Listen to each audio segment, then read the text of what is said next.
presented by Unique Films.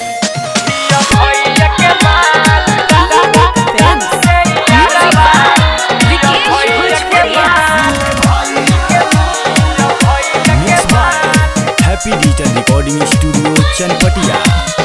होलिया में केहू नहीं बोली होई नहीं बवाल। होलिया में केहू नहीं बोली होई नहीं बवाल। धैया के डाल दे यारवा, धैया के डाल दे यारवा, हिया भैया के मान। धैया के डाल दे यारवा, हिया भैया के माल।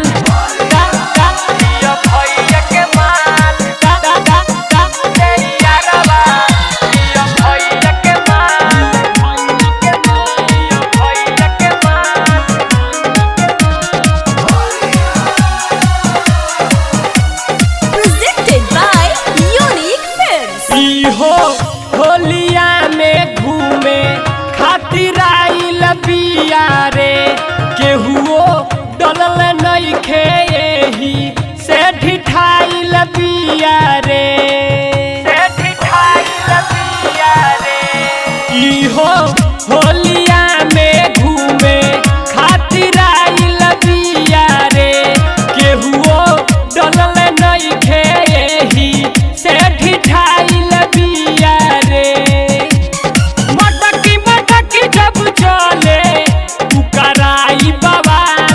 मटकी मटकी जब चले उकराई बवाल। धैया के डाल दे यारवा, धैया के डाल दे यारवा, हियो भैया के मान। धैया के डाल दे यारवा, हियो भैया के मान। हियो भैया के मान। दा दा दा दा दे यारवा, हियो भैया के मान।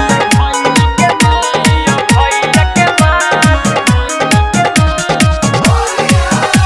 Recording by Happy Digital Recording Studio, Chanpatia.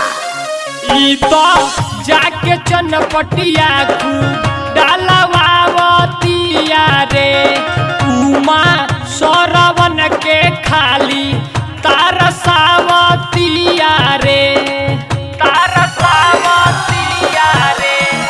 ई तो नावका टोला डालवावतिया रे, उमा सरवन के खाली तारसावतिया रे। बाल्टी में घोर के ले आई बड़े रंगवा गुलाल। बाल्टी में घोर के ले आई बड़े रंगवा गुलाल। धैया के डाल दे यारवा, धैया के डाल दे यारवा, हिया भैया के माल।